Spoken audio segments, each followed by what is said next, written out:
Hi, and welcome to the Boat Princess podcast. My name is Nikki Vo, and I'm your host. I am a boat owner, a marina owner, a director on the Marina Industries Association, and a huge advocate for boating. In this series, I'm sharing the stories from every nook of the boating industry with the intention of encouraging more women to join me and for more women to get behind the helm too. I want to share the experience and opportunities of boating, of the boating industry, and I want you to join me as I bring the conversations and answer all the questions you've had. Boating is not just for the glamorous and rich and famous. It's full of beautiful and interesting people making the most of our natural environment and getting out there, enjoying the waterways. So let's set off the lines, take over the helm, and escape to the world of boating.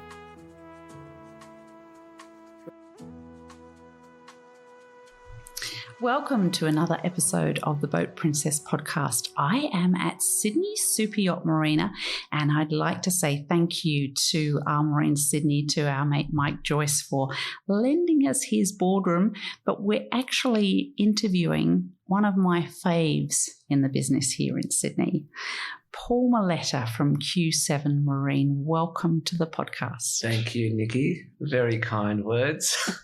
Well, I have to say, Paul, when I was brokering boats, you were one of the people that took me seriously, and you helped me get into the fold of the brokerage world and gave me support, and you were really great. So I really appreciate that. Yeah, well, it's no real surprise. I mean, you were very good at it, and I guess it was really, what I think we try and do, which you'd naturally do, is really listen to people and understand what their needs are. And in boating, that is so important, selecting the right boat for the right job. Exactly right. I think doing this podcast, I've learnt I listen even better than I did then. And it's an incredibly important part of selling, isn't it, to listen? Absolutely, because a lot of the times we were dealing with first-time buyers and they were relying on us to make sure we had the right boat. And that is super important because, you know, their usage may involve 7 or 8 people all the time, and, you know, they do want to do overnight, and there are specific boats that can and can't do that comfortably. So we obviously want their experience to be as good as it possibly can from the beginning. And, you know, even to the extent that we used to say to them, you know, if we thought there was going to be a change of weather, maybe don't go out. Give yourself a chance the first few times. Make it a memorable experience for yourself and your family, because boating is all about family.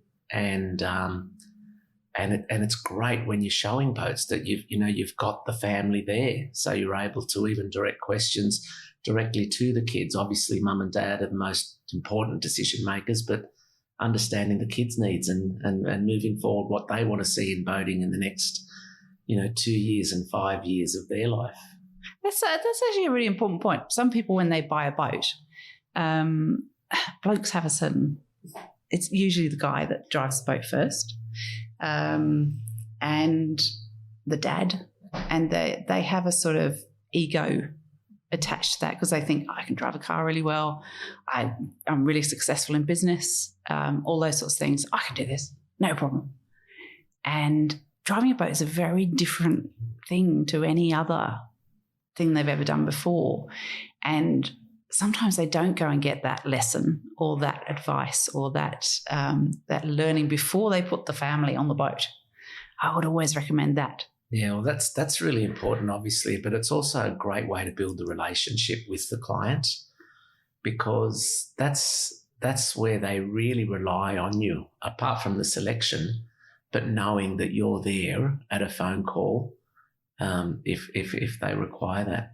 Yeah. So that's something you obviously focus on in your brokerage, Q7 Marine. That absolutely. Yeah, that it's not just selling them a boat; it's giving them a new lifestyle. It's really, I came from the car business before that, and the car business, it was a different business in the sense that, you'd sell a car and then you'd see the people sometimes the next time they want to buy another car. But in the boat industry, it's not a big industry in Australia, and it's really important that relationship is built from the beginning.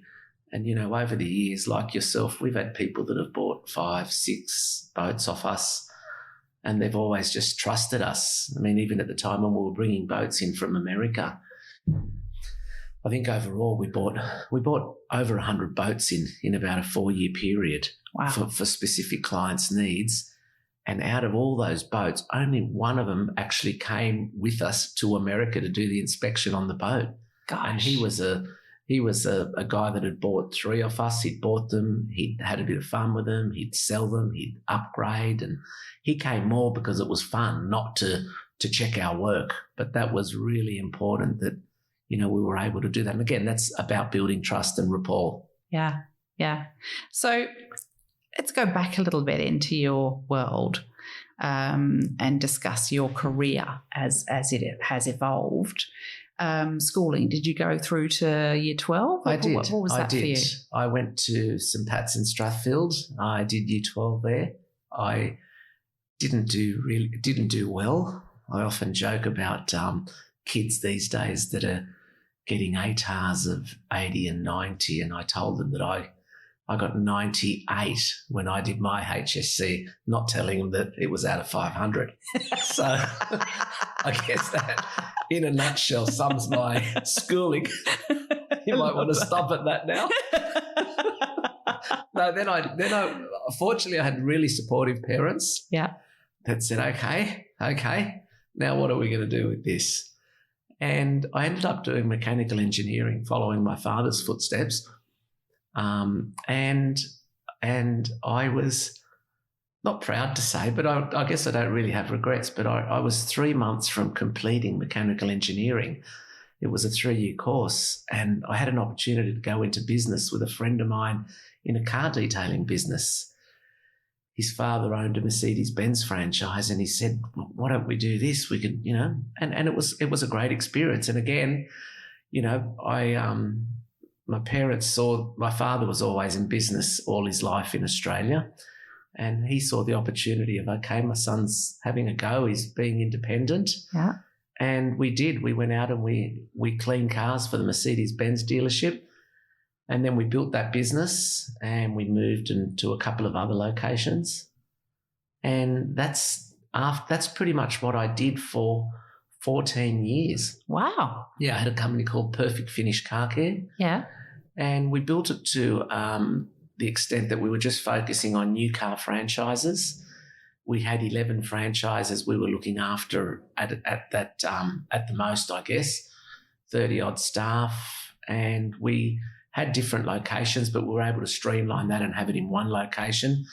And we were doing paint protection, rust proofing, window tinting, pre-delivery.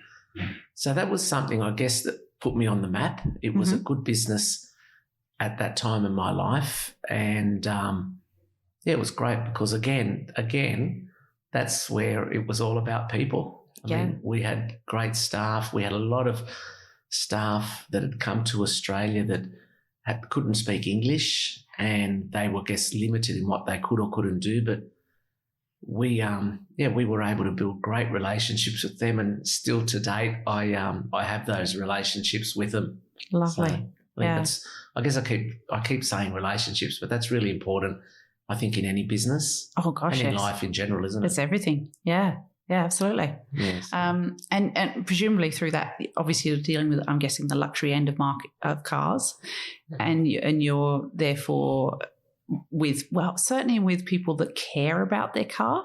Look, at that point, it was dealing just with the dealerships, and they weren't.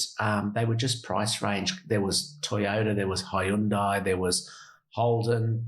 They were dealerships, but from there, I guess the next stage. I was building a house, and this business all pretty much went sour because I'd put all my eggs in one basket, and I was looking after a Summit Motors who owned all these dealerships throughout Australia, and they decided to withdraw their interest in Australia. So my business, while I was building our home, our business pretty much within 3 months was all over. Ouch. So, yeah, that was tough. So I had to think of something I could do immediately so I could keep earning. So being involved in the motor industry, I'd decided to get my motor dealer's license, and whilst building, I'd had a friend of mine who was quite good at buying and selling cars. So he was buying and selling cars through my license. We were funding it. I was funding it, and we were just dividing the profit. And that was a great 3 or 4 years of my life. What sort of cars were you selling? That was more prestige. Yep. That was where, again, we were dealing with people that really had a passion for cars. European prestige cars, always pre-owned. I guess we focused more so on German and Italian cars. And that was an interesting time of my life, but it was not something I really wanted to do, which brings me, I guess, to the boat industry. Yeah, how did that happen? And I thought I really would love a change. I've grown up with boats. My father always had fishing boats. Not fishing boats, as in the last boat he had was a Savage Atlantic, an 18-foot 2.5 cabin. Nice. That we'd tow up and down the East Coast, and it was great fun. So I grew up fishing quite regularly. So you had a love for boating. I had a love you established for boating. as a child. I understood boat usage, and I understood the dangers, I guess, as well. Yeah. In boating, and again, it was Dad and I fishing, but it was a real family experience then as well. Yeah. I remember Mum used to park the car because I wasn't old enough. I think when I turned 11, I started driving the car and parking it at the boat ramp and reversing it. Classic. My dad was so proud of me being able to reverse a car when you could hardly see over the windscreen. Yeah, because there's plenty of videos of Instagram of people doing that really badly. Yeah, I think you need to start when you're 10 or 11 because that gives you an understanding of what can go wrong. So then I was on the way home. I live in Cabarita, and I thought I'm just going to go down to the marina at Cabarita, Dalboras, and there was an office for rent. And I thought, you know what, I could do this. I guess I could sort of, instead of doing cars, do boats. I love boats. I thought I'll go into this business doing what I do with cars. I'll hold stock. I'll buy and sell my own boats. And that's exactly what I did. Oh, my God, you just went straight into it. You didn't wait for somebody else or anything like that. I just took a lease on the office. I took a 1 + 3 year lease. I said, I'll give it a crack for a year, and if it doesn't work, I'll see what I'll do. And it was at the time when GFC was just about dead. It was around October, November 2007, and everyone said, you're mad. Why would you go into business now, or especially the boat business, which is a luxury? And I thought, I don't know. I said, at the end of the day, if I go into this business and the world does end like everyone's saying, I'll still be able to sell boats. It'll just be for less money. And that was my worst case scenario, what I thought would happen. Wow. So you just, no fear, jumped in. No fear. Fortunately, my wife was very supporting of it. We love Lydia. Yeah. And she was like, go for it. Let's do it. And we did. And that's where I guess we started off with, we were thinking of different names for it. And I wanted a name that sounded like it had been around for a while. Yep. So we threw a few out, and then we came up with Q7 Marine. How did that come about? Q7 Marine, Q is, I guess, for quantum, as in complete, and 7 is, I guess, the Lord's number, which I guess expressing our faith as well. So we thought, complete in the Lord, and that's where the direction we went. My wife wanted to call it Promised Land. I thought, hang on, that's a bit much now. Settle down. That's a little bit too far. So we did that. And I had calls from people within a week or two and a month of trading saying, I bought a boat off you 3 years ago. I go, mate, you couldn't have. Yeah. We went around then. They go, no, it was you, I did. And I think they were mistaking us with 7C. Okay. Because they were a big brokerage house and also Riviera dealer at the time. Yeah. And so I thought that's worked. Yeah. And we started buying our own boats, and then people were coming to me saying, will you sell my boat? And I said, sure. And I'd have a look at it and I'd value it, and I'd say, look, based on what's on the market, I think the boat's somewhere in the early 300s or something like that, and this is the strategy and the plan. Mm-hmm. And I guess what we tried to do is take a bit of a real estate approach with boats. Yep. And really get the customers involved. So I used to say to people, there's really, when you've got to sell a boat, there's only a couple of things you've really got to consider. One, the condition of the boat. Yeah. 2, the agent that you choose to sell your boat, and 3, the agent strategy that he has in place, because different boats, different countries, different times of the year require different strategies. So, the type of boat obviously is really important. I mean, if it's a sellable boat, it's a known brand. So out of those 4 things there, 2 of the things are within your control. One is the brand of the boat, that is yours, and also the condition of the boat and how you allow us to present it. And the other 2 is up to who you choose and how we're going to do it. So it really gave them that sense of, that sense of ownership in the whole process before we even started.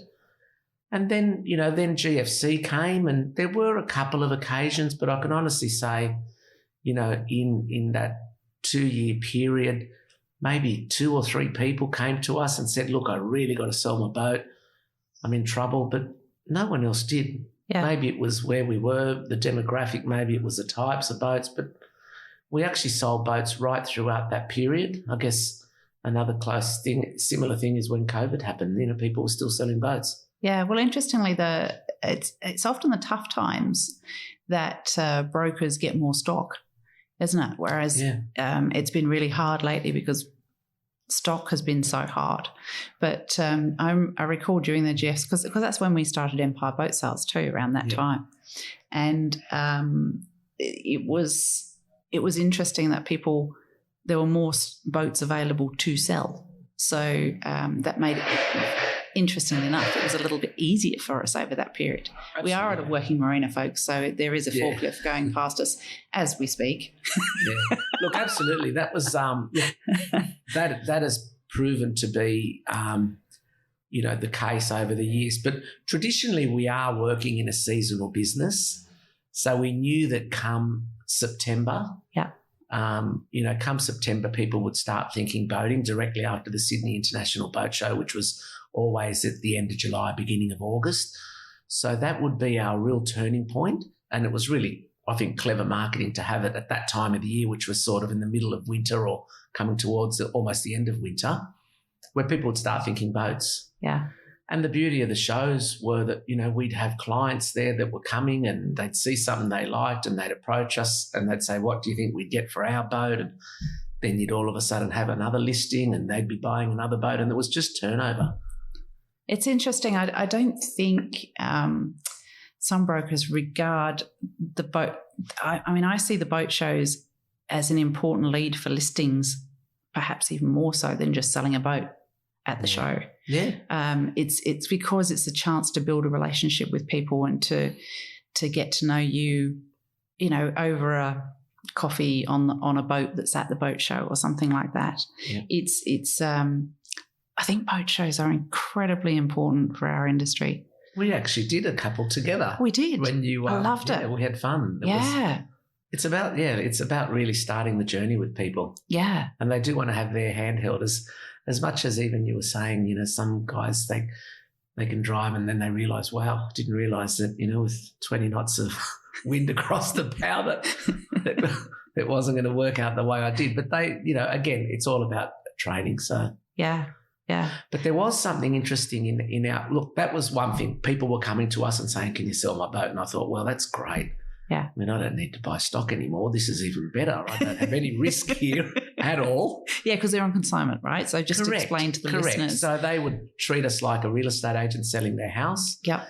We would get the relevant paperwork from them. We'd sign a consignment form saying that they are allowing us to represent them for the sale of their boat, to receive money and to distribute the money accordingly at the end. So obviously as a financial transaction, that's paperwork has to be in order, trust funds need to be in order, and being a member of the BIA was very important, and being accredited because we operated by those rules and we said we would, and that's what people felt comfort in as well. And then we were just, and I just remember we started selling boats, and I used to take the pictures out of the window and put them up on a board behind me with a sold sticker from, I think it was those little red sold stickers from Officeworks, and we were putting them up, and we just kept putting them up so that you couldn't. There were so many boats there over this period that people thought, wow, they must be doing something right. But fortunately, we had the luxury of being on a marina with no other brokers. Yes. And we had 150 odd boats there that were at our disposition. And even today, when we don't do brokerage, local brokerage like we had been before to that volume. Yeah. I've just got to call into Cabarita for a coffee and catch up with someone. And there's always at least a listing that someone spots you and says, hey, can we talk about my boat? Absolutely. Yeah. So again, that to me is worth more than any commission that you can make out of a boat, that trust and relationship that you've built. Yes. But it's not all good, because there was a time that a lot of people in the industry didn't like me. Okay. And there was a crazy period when the US dollar and the Australian dollar were on parity, and everyone wanted to bring boats in from America. Yeah. And I'd had a guy, Mark Hutchinson, as I started the business, he was living on the marina and quite a smart boat guy. And he was telling me about all these things he used to do in the industry, and used to bring boats in for clients from Italy and from America. And me coming out of the motor trade, I was like, yeah, I better just be careful with this guy here.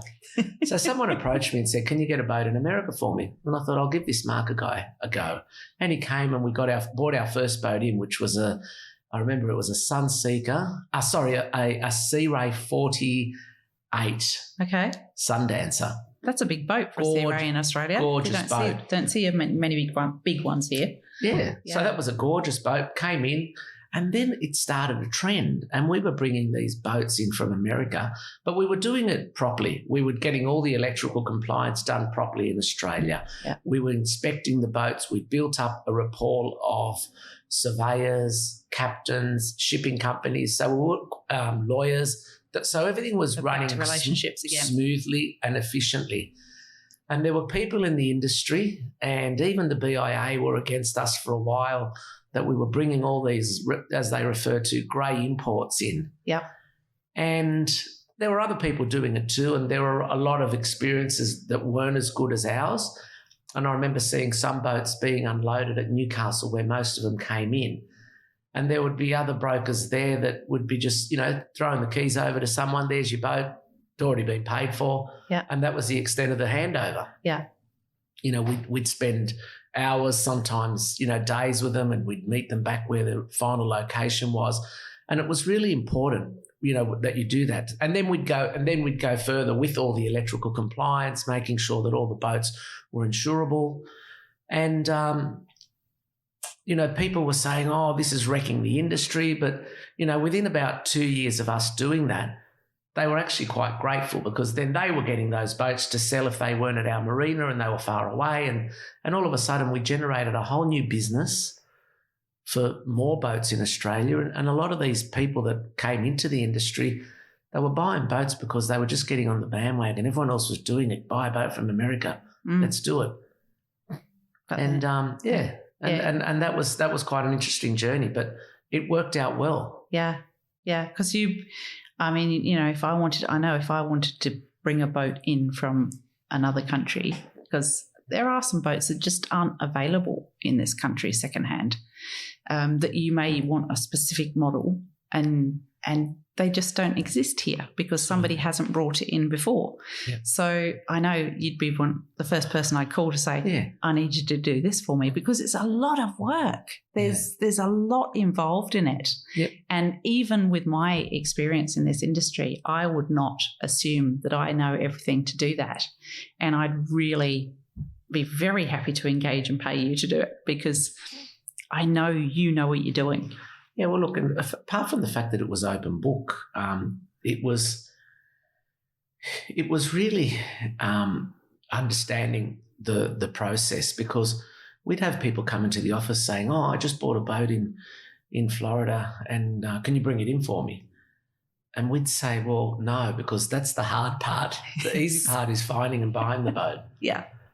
And I'd say to the guy, what was it? And he'd say, oh, it was a 42-foot Silverton. I paid $145,000. And Mark, that was with me, who knew every boat available in the world, he'd say, was that the one at West Palm Beach, or was it the one that was in Saratoga? And he'd go, how do you know? He said, well, there's only 2 of them available at the moment under $150,000. And he said, wow. And he said, was it a petrol or a diesel? And the guy said, I don't know. And we thought, wow, this guy's in plenty of trouble. I don't know. I don't know. He just bought it because he thought it was cheap. And Yeah. Australian buyers on a flybridge, 38 or 42-foot flybridge, generally will go for a shaft drive diesel. Yeah. This guy had no idea. He just wanted to get on the bandwagon. Yeah. And that was what we were facing. We say, mate, you're not going to sell that boat in Australia. No. And this is an understanding that you bring with that, bringing boats in from overseas, that, boats in America, a lot of their boating is done on freshwater lakes, so stern drive's not an issue. But here, completely different story. Absolutely. So it's really interesting that when people don't go to a broker of your level of experience, and there are some great brokers in Australia, there are some not so good ones, but people like yourself that really do it from the right place. You do it because you want people to enjoy boating and you want people to have that lifestyle. Yeah. I think it starts their boating experience from such a better place, and it means we retain them as boaters. Absolutely, and that's what it's about. Yeah, absolutely. I think any business, if you love what you do, everything else just falls into place. Mm. And that's where I think that if you focus just on the money, it's upside down. Yeah. The money will come if you focus on the client and the client's needs. Yes. Yeah. So, yeah. So I guess from there, we had a lot of opportunities where we were getting offers for new brands, people approaching us in Australia and also overseas. And we thought, I thought, well, this secondhand stuff is working. Yep. People are enjoying it. And after a while, we thought, okay, we'll give it a go. We took on a couple of new brands. I don't know if it was a timing of just what was happening in the world. They didn't go as well as we were anticipating. We put a lot of time and effort into them, which I guess is business. Yeah. That included New Marine? Correct, yeah. Yeah. Look, now, great boat. I still think it's beautiful a great boat. Love the boat, love the product, love the engineering, love everything about it. But we just struggled with it in Australia. And I think, I have a video of your New Marine that is very popular on Instagram. It's just that boat literally doing a 360 on the water. And because it is such an unusual shape, on Instagram it gets a whole heap of attention. Yeah. But Australians are really, in their boating terms, they're quite conservative. That's where I went wrong, I think. Yeah, they're quite sort of, well, a boat should look like this, and they didn't.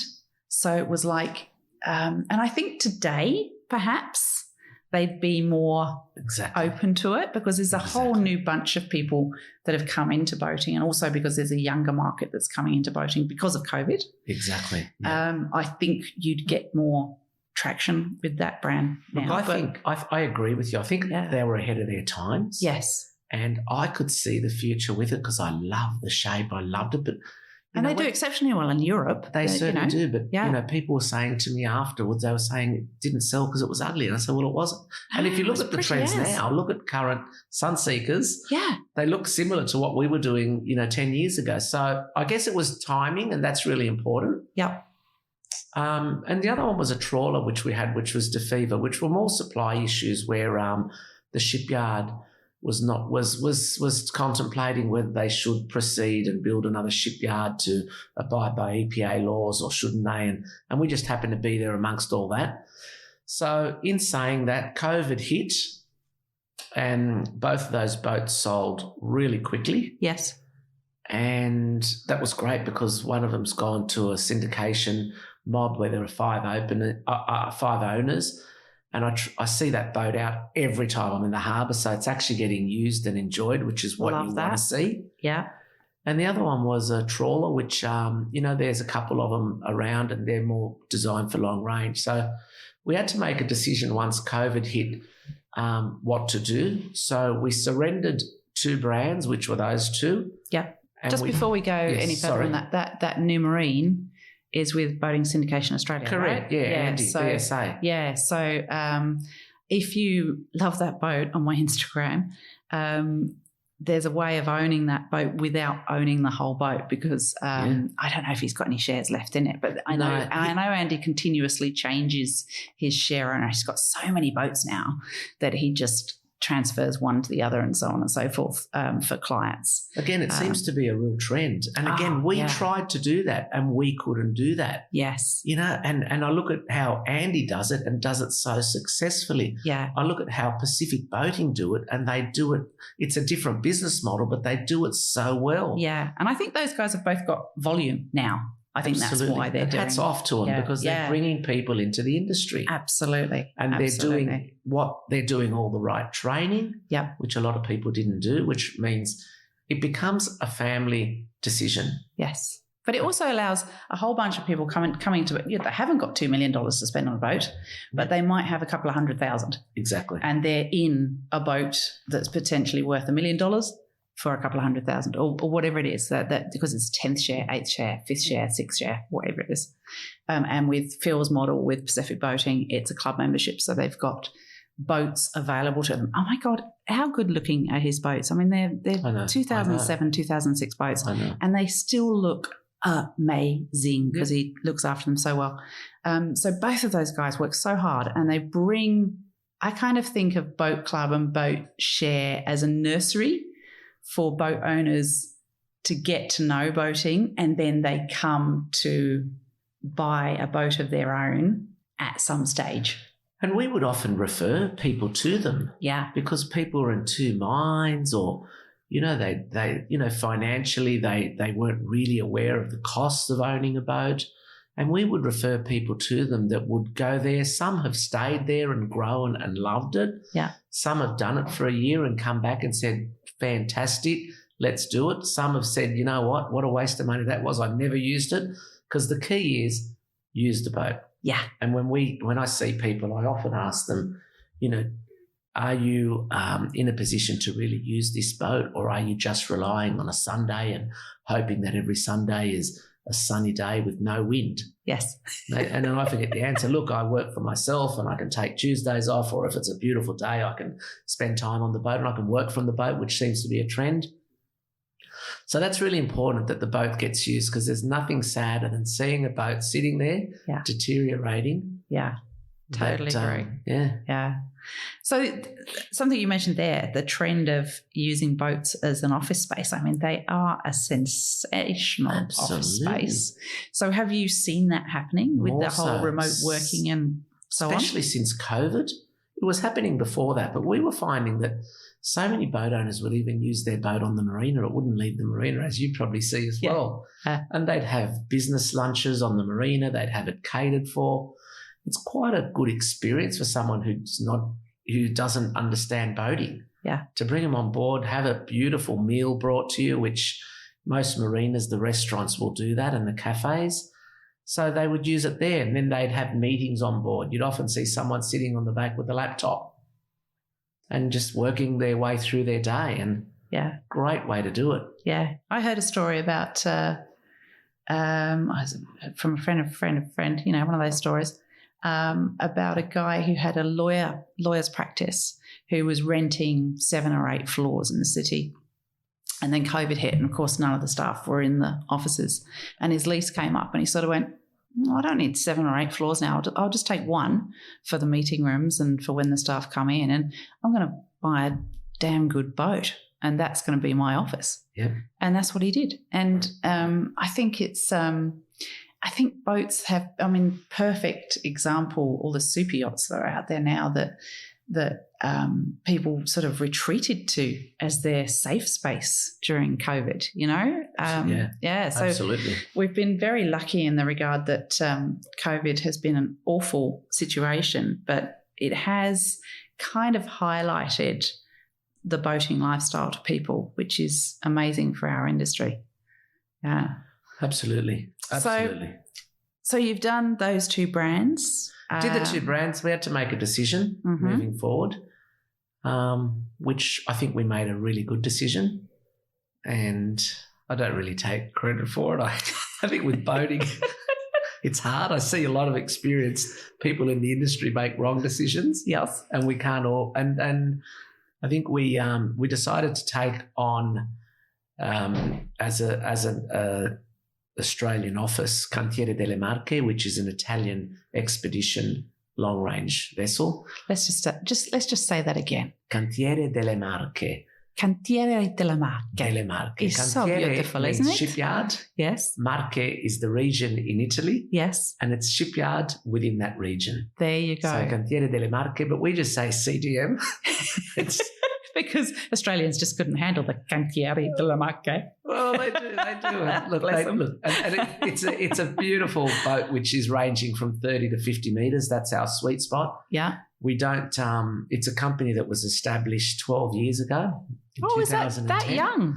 Okay, Yeah. It gives me the impression it's a much older family business. Look, they really took on the world and started selling boats immediately. It's a real niche. Yeah. The founder, Ennio, his family was building ships, oil rigs, gas liners for 2 generations. And then the other partner, which is Vasco Bonpensiere, he was working for CRN as their sales and marketing manager, looking after the Ferretti brands, etc. Yeah. And he had a client who wanted a boat that could truly do long trips in comfort and economically. So he approached Ennio and said, "Why don't we do this?" And they built their first Darwin class, which was actually quite ugly. But they sold. Why did they call it Darwin? Because it's the Darwin evolutionary. Class was evolutionary explorer. Okay. Not because it's the best, really cool place to go boating in Australia. Nothing to do with Australian Darwin. These guys are initially in Uncorda. They'd probably never heard of Darwin until we've recently sold boats to Australians who want to go there with them. Yeah. So anyway, we this is a boat that is maximum 499 GT, which seems to be what people are wanting, and that's our specialty. No one else does it that way, and we've it's a real privilege actually working with them and for them. And it seems to be that I guess since COVID, a lot of Australians who had bigger boats in the Mediterranean brought them back home so that they could at least use them here. And I think doing trips up and down the East Coast found that these boats were not really designed for it. Mm-hmm. So we're now in a situation where people are coming to us looking at new builds, and we already have new builds in construction for Australia, where they're truly going to be designed for the Australian market to be used here. So proper steel boats with alloy superstructures that can run up and down the east coast of Australia with 6,000, 7,000, 8,000 nautical mile range.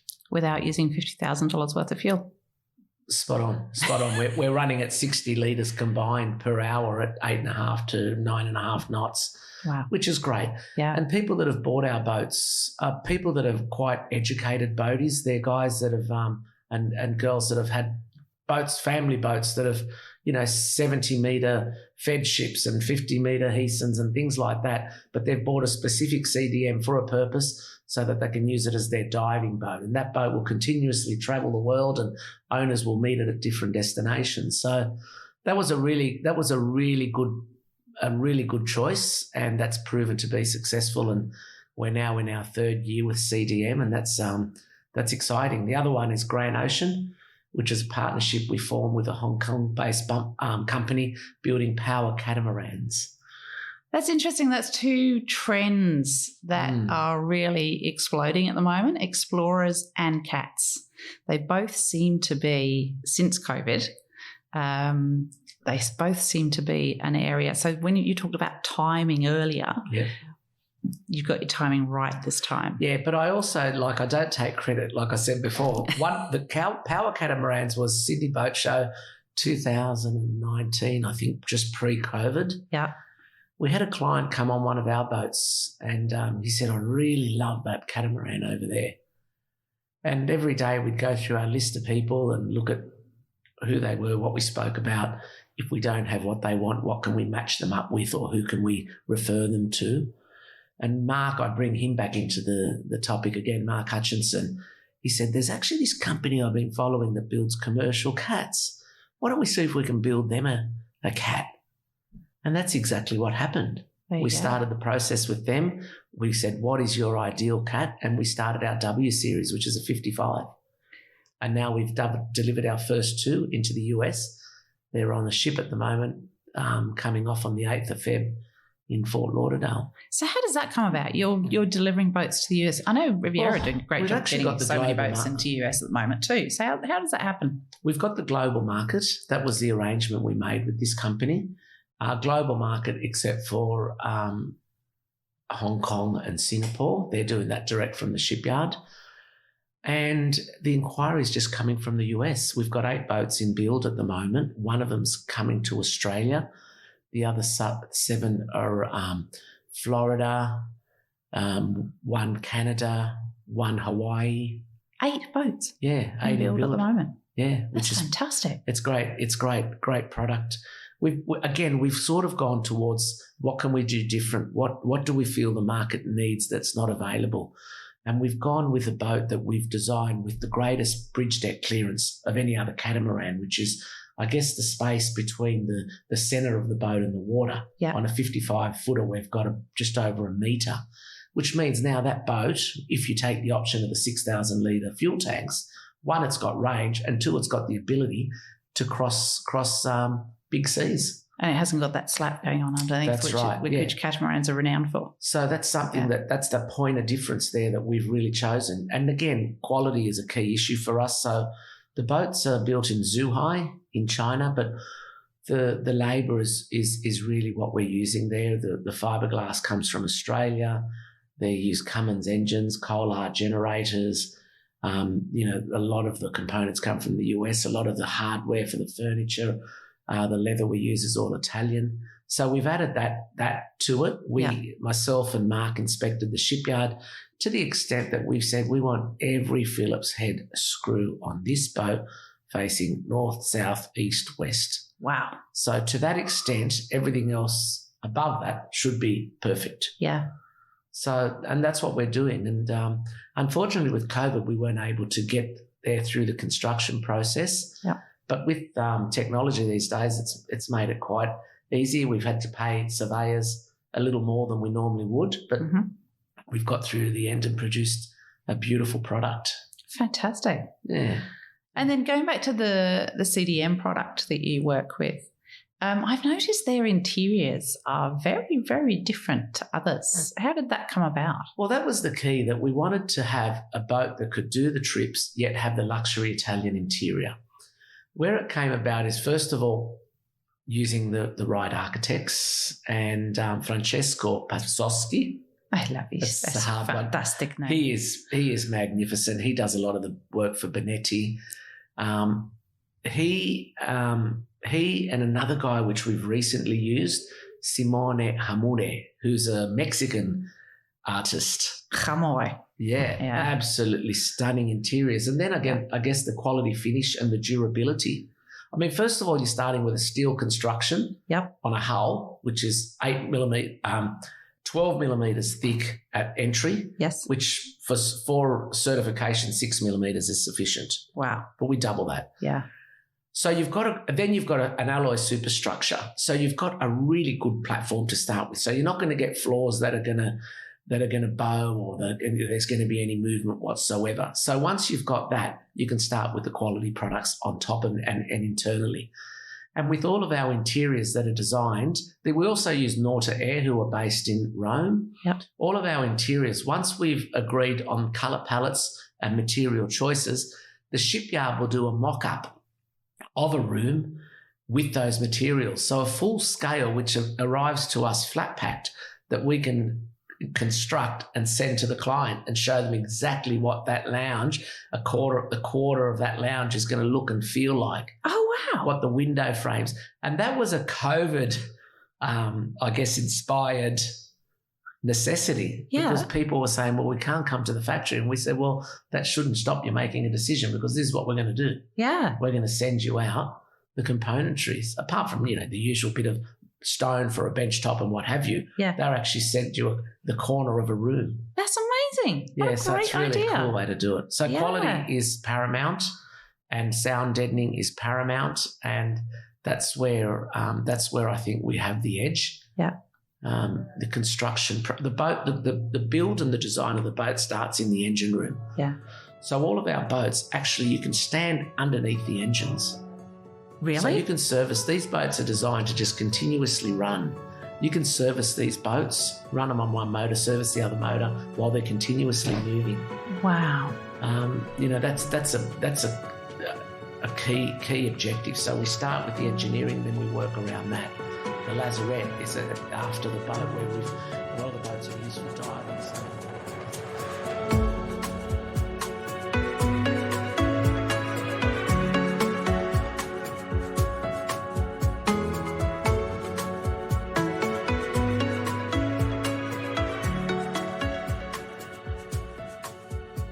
I was privileged enough to work on a boat called Akala, which was in Monaco this year, a 43-metre, 499 gross ton vessel. That was a boat that was a second-time CDM owner, super experienced. Yeah. And he built that boat purely for diving. Nitrox compressors for his tanks, just everything you can imagine. Wet area for hanging wetsuits. Commercial laundromat within the crew quarters, really built a boat. And this guy here, he also built the boat with all of his main cabins on the main deck. He didn't have his cabin as a full beam master on the upper deck, as a lot of owners do. He wanted to be with his friends. Yes. And his master cabin was just exactly like the cabin to the other side, of the vessel. It was just... And I guess that's the beauty of working with a brand like CDM. You can completely customise as much as you want to, as you can with lots of boat brands these days. But yeah, that's... At the moment, with 8 boats in build, 2 of them are one-offs. So someone will come to us with plans and say, can you build this for us? And they'll take it to other shipyards. And that's what also we do. Akala started off as a one-off, but due to popular demand, we've now introduced a 40-metre with 420 gross ton, which is a cheaper, a more affordable boat, and that's where the market is. And that was super popular in Monaco, and since taken orders for that. So So you're going to Monaco this year? Certainly am. Doing Cannes and Monaco this year, and can't wait. Yay! My mate's going to be there. Yay! Because I'm going to go this year too. What we missed you last year. I didn't do Cannes. Yeah. Domenico that works with me did Cannes, and I did Monaco. And I've never, ever worked Monaco Boat Show. I've been there with clients over the years, but never worked a stand. It was the most amazing experience, and especially on the boat that everyone wanted to go on. Yeah. And as you know, Monaco, everyone's pre-qualified, their appointments, and we were, because I was also there and I didn't have all the appointments that the CEO and the founder and the president had with ongoing, previous clients. We were just taking as many people as we could through the boat. Other brokers were bringing them. So we were just, I was run off my feet, but what an experience. That's an interesting, because I've always noticed that about you at Boat Show, because Monaco is known for it being difficult to get onto the boats because you have to be pre-qualified and so on and so forth. And you've taken a slightly different approach with that. Absolutely. And because you can never judge a book by its cover. Absolutely. Plenty of people can pre-qualify that aren't actually qualified. So important. I noticed you do that at Sydney Boat Show as well. You let anyone onto your boat. You did not judge a book by a cover. You'd say you had this multi-million-dollar boat on show and you would let everybody on board to have a look at her. We did, and that was fun because, some people would just tell you straight out, look, we would never afford a boat like this. We'd love to come on board. They had 3 kids and we'd just say, look, no problem. The rules are don't eat on board and, leave your handbag behind so you don't run risk of scratching anything, but love to show you through. Yeah. And you know what? Regardless of whether they ever buy a boat, what an experience it was for them. Well, exactly. But also that, 12, 14-year-old kid that gets on that boat then might look around and go, I want one of these when I'm grown up. Yeah, absolutely. I'm going to work harder at school to get that. So you could be making a difference to somebody's life just by letting them on that boat. Yeah. We had clients, Nikki, that we knew very well, and I still deal with them now, and they were very capable of buying any boat at the show over and over again. Yeah. And they weren't allowed on certain boats. Some people would say, I'm sorry, you don't have an appointment, you can't come on board. Yes. And I'd think, big mistake. Yeah. Big mistake. This guy. Pretty woman line right there. Big mistake. Big mistake. You work on commission, right?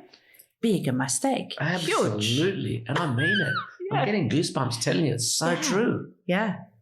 And And I guess in sales, people would teach you that. Yeah. But I think in humanity, it should be something we're just aware of. Yeah. I mean, really. Yeah. They always... you've always been a very open book, and you've always been very, I guess you are a true relationships man. You build relationships with people, because those people that got on that boat that couldn't afford the $2 million boat, they probably could afford a $300,000 boat, and they go to you, what can I get for $300,000? And then you sell them one of your brokerage boats. But absolutely. And that's where the relationship starts. But even in conversation with people like that, you just ask them questions about what they do, what they love. And one guy I remember, he said to me, I own a particular crane company, which I was aware of. Mm.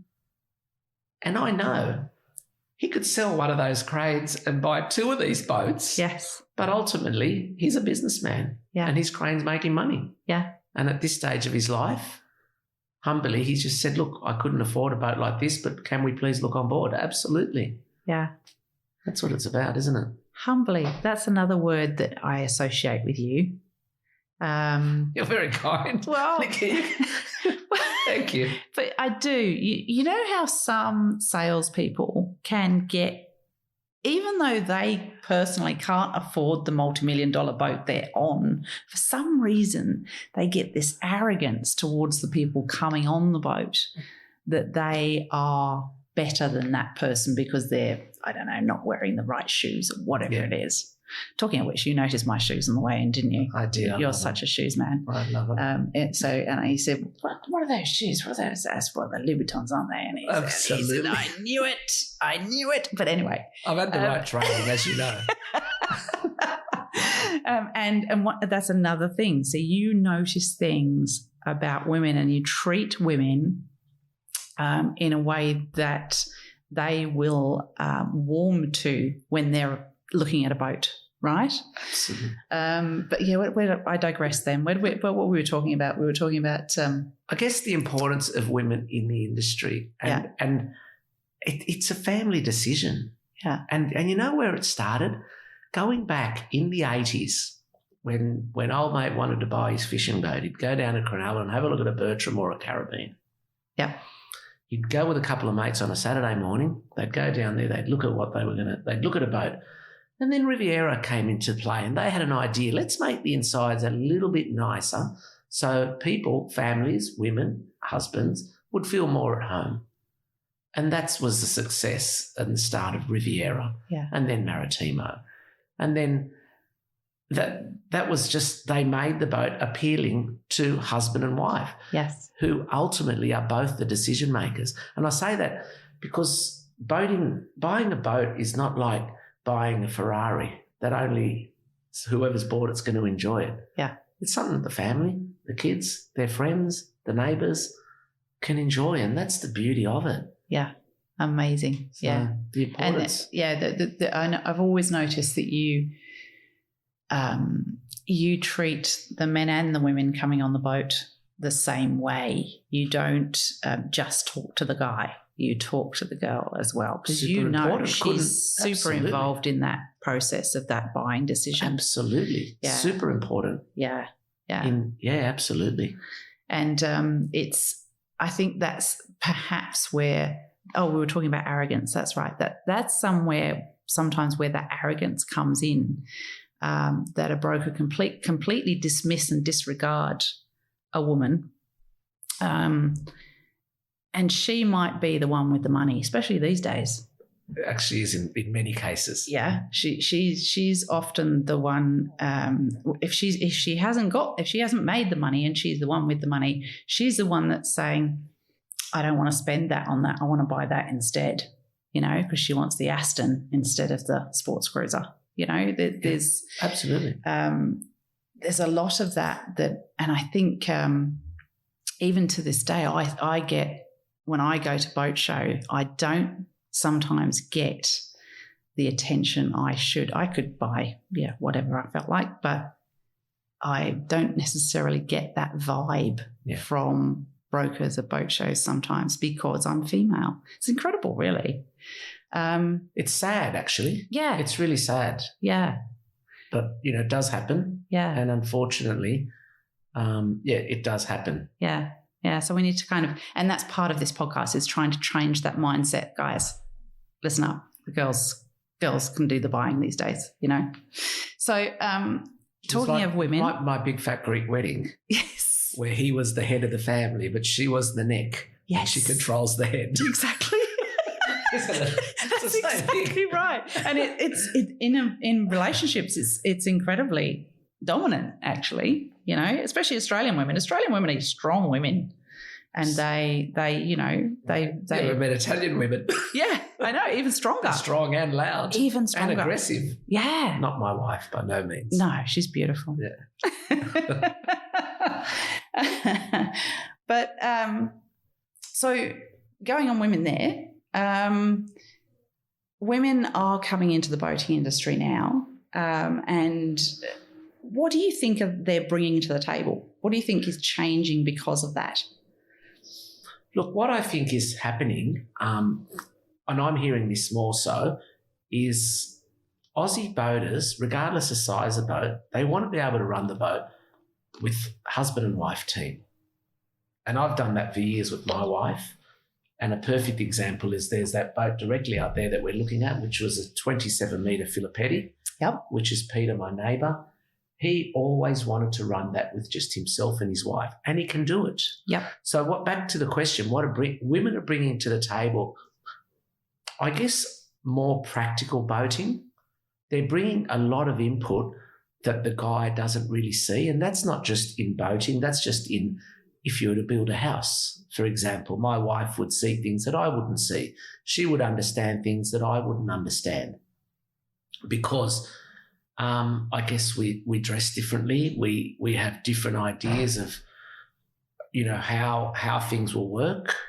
And I think they're bringing a broader variety. Like we're building a boat at the moment, a catamaran for an Australian couple. And where she is bringing a lot into it for us is saying, I don't like where the light switches are. Mm-hmm. And I thought to myself, why? They're in vats where they are on all of our boats. And she said, well, I don't want to be in the galley and have to walk across to there to turn the lights on in the galley. Fair and call. It makes a lot of sense. Absolutely makes a lot of sense. And that's something that would have crossed our mind. Yeah. A simple thing like that. It's a catamaran. It's still just lean over and put the switch on. But why should you if you don't have to? You could have wet hands. You could be holding something wet. You don't want to walk across with it. So that's just a simple way of looking at it. Things where obviously I think generally speaking, I speak for myself and my wife. She's got a far better eye for colour palettes and understanding that, I can look at products and say, I think that's a better oven because I've done my reviews. But she can say, well, it's not big enough. Yeah. Or we need a separate oven, or we need a steamer. And that's where I understand now because I've used those things. But if I hadn't before, so. Yeah. And I think that's what, because there are some more women coming into brokerage of boats. Yeah. And we bring a different spin to it because I'm not in brokerage of boats now, but when I would actually focus on the woman coming onto the boat, and I would read her, which I think women do a little bit more. Some men are good at it, but some women will read. I read her and said, she really doesn't like this boat just by her body language. Yep. And I'd say, we're not going to look at this boat anymore because she doesn't like it. And he'd go, but, and she'd say, thank you so much for saying that. Yeah, absolutely. And then we'd go and look after at another boat because I knew that we were just going to waste our time looking at that boat. But also, I think we say, we look at a boat differently. We look at it for perhaps its sound performance. Is it really noisy when it's going along, or am I going to be able to hold a conversation with my girlfriend? Where am I going to put the seafood platter? Spot on. As opposed to, so when I get on a boat that's only drawer fridges, I'm immediately disappointed. I want a full height fridge on it. Yep. There's things like, is the bed easy to make?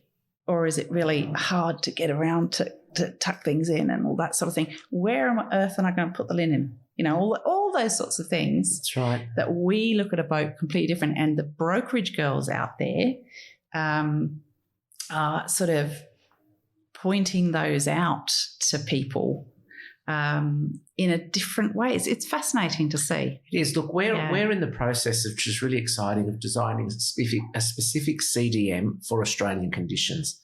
Now, women in Europe may look at a boat differently to women in Australia because our boating is different. Yeah. And one of the issues is refrigeration. Yes. No European boat has enough refrigeration. No. and they don't understand how, you know, 3 guys can go through 4 cases of beer in an afternoon. Exactly. They're in shock. Every 4-cabin boat I get on, I say, well, that's the butler's pantry. I'm not taking that as a 4th cabin. That's right. So the beauty of, you know, we're designing this boat for Australian conditions. And the research that I've done is with boat owners, husband and wife teams, and getting a lot of feedback. I'd love to show you the notes I've got on that. Yeah. Feedback from what they want out of a boat. And these are experienced boaties. So the things that we're looking at, one of them is obviously refrigeration. Absolutely. The other one is double door fridges, which stand and open so big platters can go in there. Fantastic. The other thing is open, with a lip that stops it falling off as well. Absolutely. Yeah. Open cockpits with possibly fold-out sides, but we really want to be able to protect Aussies from the sun. Yes. Because our sun is so strong compared to the sun in the Med. Yes. So we do need to have undercover areas, spas or pools on big boats undercover. Yeah. Because we'll fry if we don't. Yes. And if at least we don't have that, the option of being able to extend, whether it be an awning or some sails over, so we are protected against the sun. Obviously hydraulic platforms, because we love swimming. Yeah. And we also love standing, not getting our toes nibbled by the sharks. Well, yeah. Well, that's where we come into we recently sold a CDM to a client who's going up to the Kimberley. And I spoke to the shipyard and I said, look, he doesn't like the tender we've supplied. Because you can't have an inflatable. That's right. You? He said, why not? It's the best tender in the world. I said, but he's going to the Kimberley and he needs something in alloy so the crocodiles won't eat the sides. Exactly. And he said, oh, Paul, you're so funny. I said, I'm not joking. I said, I'm telling you the truth. And they couldn't stop laughing. They thought I was. I said, no, that's actually a concern of ours. It really is. So, you know, they're learning as well. Yeah.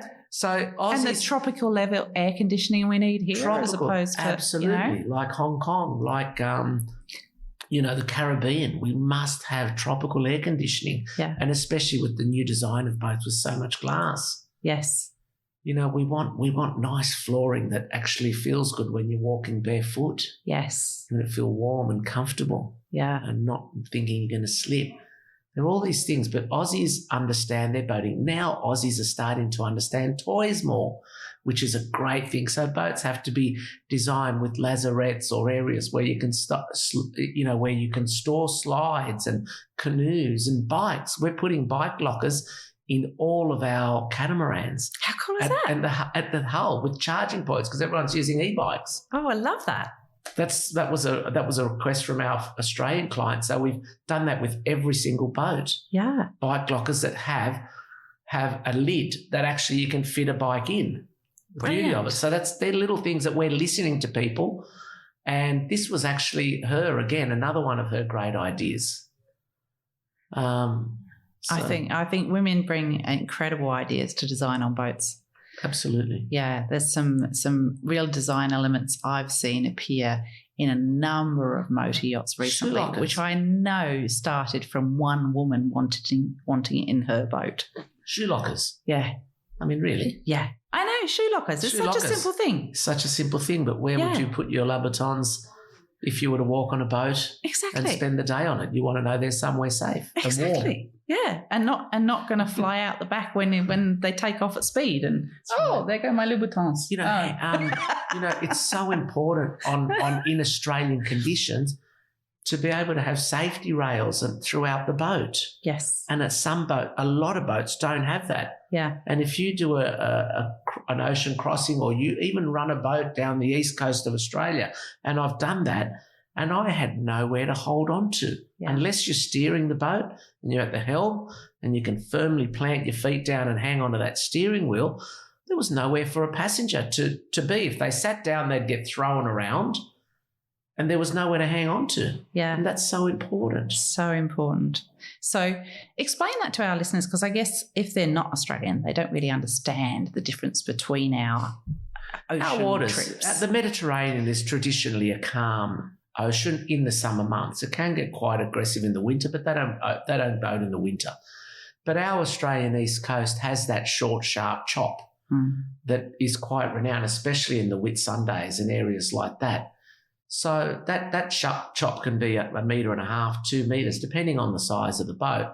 That can be quite uncomfortable. There's two ways to handle it. Either you just punch into it at a slow speed and you do get bounced around, or you get the boat at a speed where it can cut in and fly across the top of it, but then quite specialised in what boat you've got.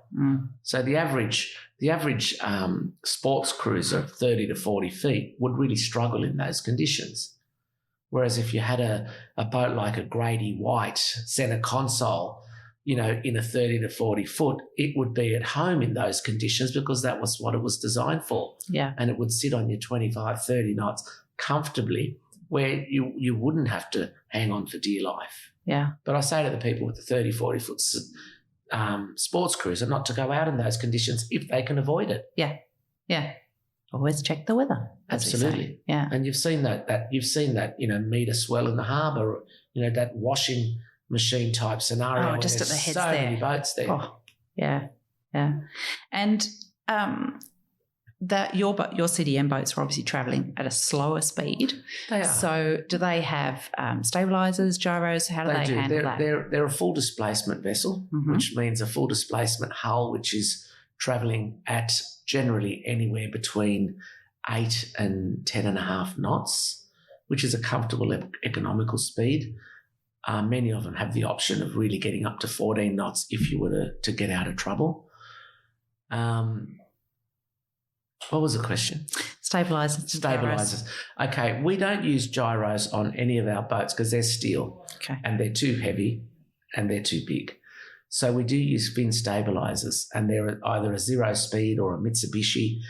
And the beauty of the fin stabilisers these days is not only do they work whilst the boat's in motion, you imagine two fins coming out of the bottom of the boat, and if a wave is coming side on, it will counteract that wave by automatically flicking up. Okay. So that if you're in the boat, you don't get that roll that you would necessarily feel. Which you didn't used to get with fin stabilisers. They used to be just effective when you're moving, didn't they? That's right. But now they're all computer designed. But we go another level where we also have rudder control, which is also stabilised, part of the stabilisers. So our rudder controls, you could be at the helm station holding that boat dead straight or on autopilot going in a particular direction. But as that boat gets a side wave, you do get a bit of twist. You get the side stabiliser, and most of them have 2 on each side, counteracting that. And then you also, additionally, you will get the rudders turning to bring the boat in that position. This is quite unique, and it's something you'd see in 50 metre plus boats. We do that on our whole range from 30 metres up. Wow. Nice. So that means it's comfortable. Yeah. That means if you are doing that trip, you're doing it comfortably. So it means that everyone can do the trip. You're not just sending captain and crew to get the boat to a destination. You can actually do legs of the trip and enjoy it because you're not getting seasick. You're not getting thrown around. Yeah. Great. Yeah.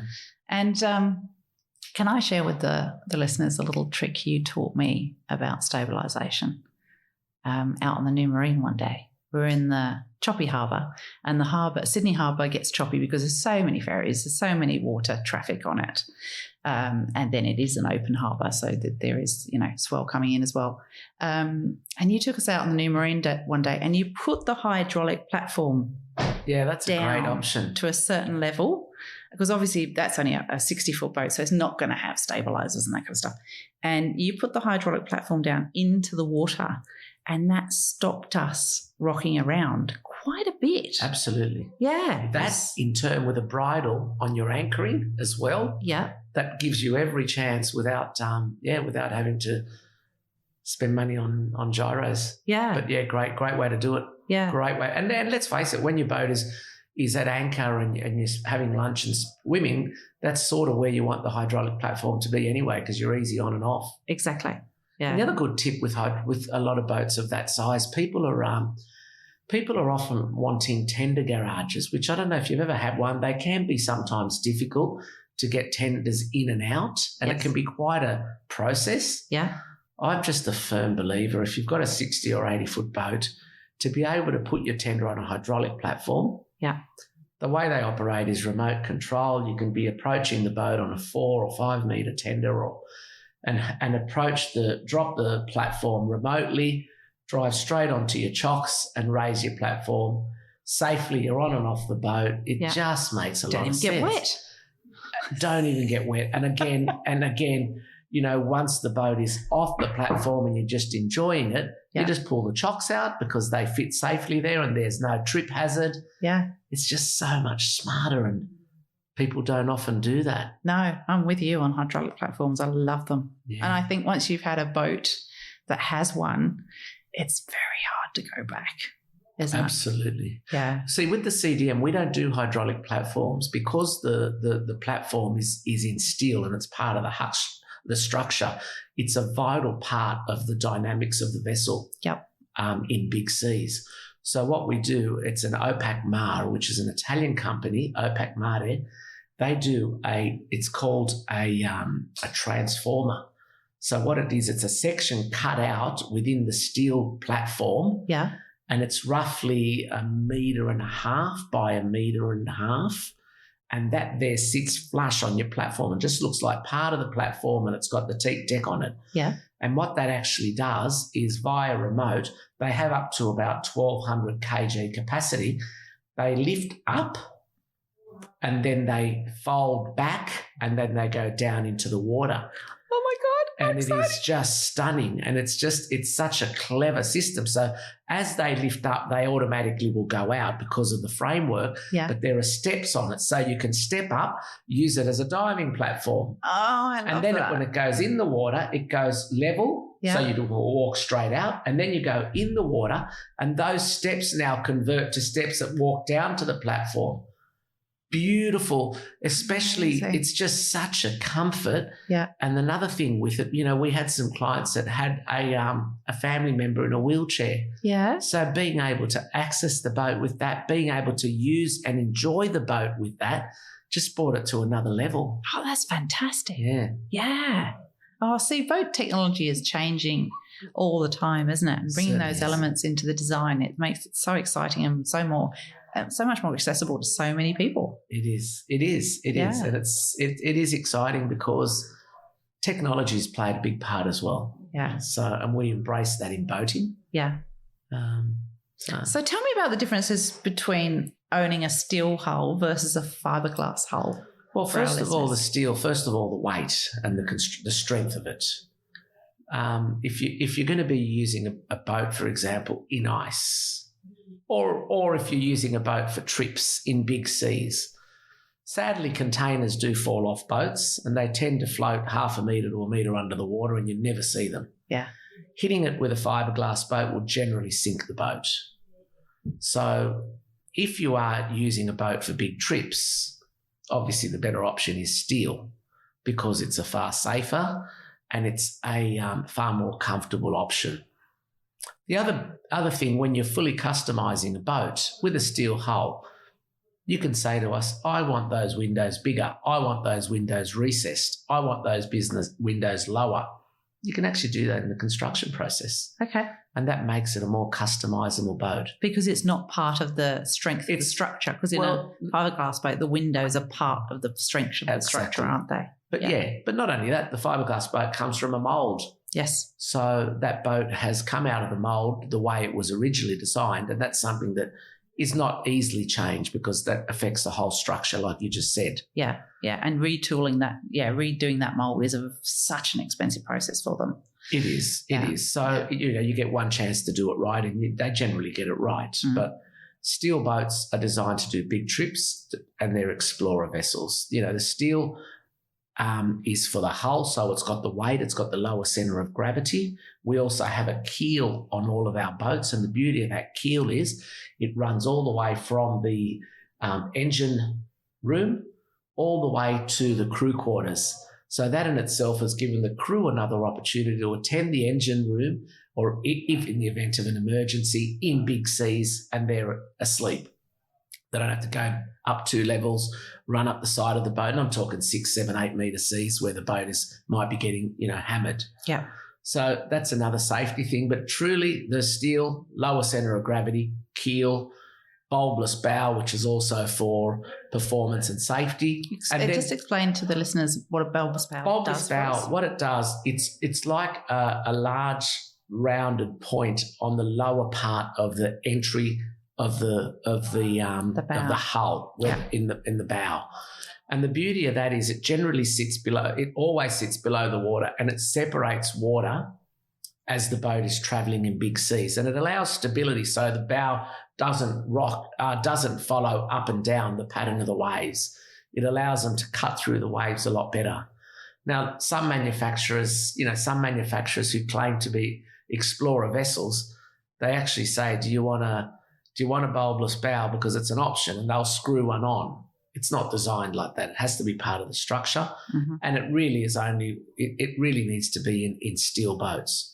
But what we do with the superstructure, so we're going back to the steel on the bottom, weight, lower centre of gravity, and then the superstructures we do in alloy, which allows them less weight up high. So it's stability again.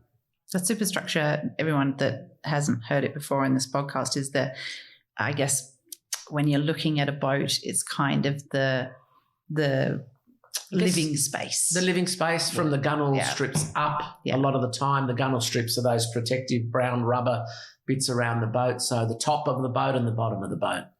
The bottom of the boat's the hull, and the top of the boat's the superstructure. And the side of the hull's called the top sides, which is really confusing.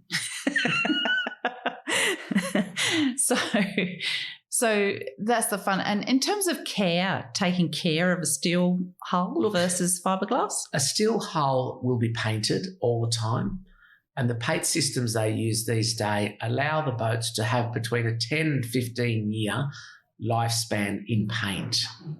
So that's quite an expensive upkeep. But if you're buying a 40 or 50 metre steel boat, that's something that's to be taken into consideration. So the boat will be painted. Some fiberglass boats are painted as well, and they can be repainted down the track.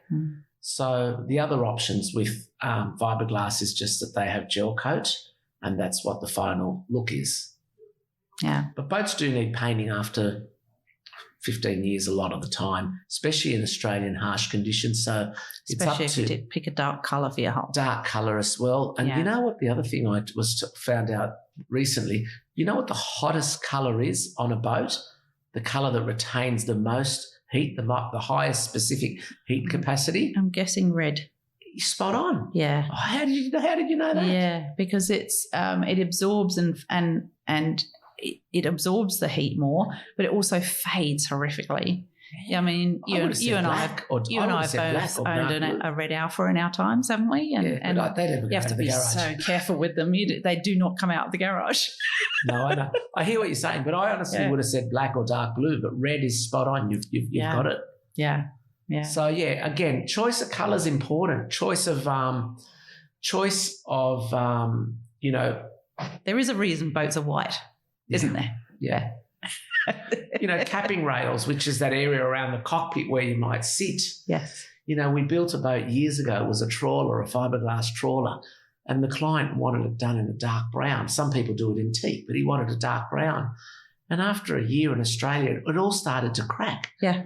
And the reason it cracked is because it was dark brown. It was just retaining the heat. Yes. So the next one we did was in white, and that one there we actually redid in white as well, or just off white. Yeah. So little things like that you've got to keep in consideration. Yeah. Well, this has been amazingly interesting, Paul. I've learnt a little bit more about you than I knew before, which is lovely. Absolute pleasure. It's just been like a normal catch-up when you come over, except for the microphones, hasn't it? Yeah. It is. Talk boats, really talk nice. boats and what we love. Yeah, talk boats, talk boats. Oh, Absolutely. we're talking boats again. Yeah, absolutely. Absolutely. But no, I really enjoy your company. I really enjoy what you're doing. I love that you come from the right place in everything that you do. Thank you. Yeah. Thank you. You've been really kind. And yeah, look, I've really enjoyed today and I love you guys. Every time we catch up, boating or socially, we always have fun. Yeah. And thanks for the opportunity. No worries. So just tell the listeners where they can find you, your website and so on. Q7 Marine is our brokerage. We specialise there in locating boats overseas for clients and going through the process of having them serviced, surveyed, relocated to Australia or any other parts of the world. And that's we're based at Sydney Super Yacht Marina. From that office, we also share Grand Ocean and CDM. So if you're looking for anything boating, whether you're going to buy off us or not, just want some advice, please don't hesitate to call myself directly or email the office info@q7marine.com.au or myself, happy to give you my phone number, 0418 162222. Any questions, dumb questions, doesn't matter. There's no such thing in boating. Exactly right. When nobody ever knows everything about a boat. So that's right. Yeah. So and there you go. See, I told you he always comes from the right space. Absolutely. He's just said, just call me if you need advice. Anything. And anything that in boating. is awesome. That is our Paul Melitta. We love him dearly. Thank you, Nikki. So that's letter Q, number 7, marine.com.au. Absolutely. Yeah, fantastic. Thanks, Paul. Lovely to have you here. I hope you enjoyed that, guys. He is an awesome guy, and it was great chatting with him, and we will see you. And overseas boat shows. Oh, if yes. If you're thinking of attending overseas boat shows, we do Cannes, we do Monaco, we do Fort Lauderdale. We'll also be doing Miami, which is in February. It's only in 3 weeks' time. Wow. So anyone heading out to those shows, give us a call. We'll love to catch up with you there. Fantastic. I'm looking forward to podcast. I hope you've enjoyed it. And if you'd like to know more about what I do and where I am, then you can follow me on Instagram at The Boat Princess. You can also sign up to my newsletter on my website, which is theboatprincess.com. Take care of yourselves, everyone, and hopefully we'll see you on the water soon.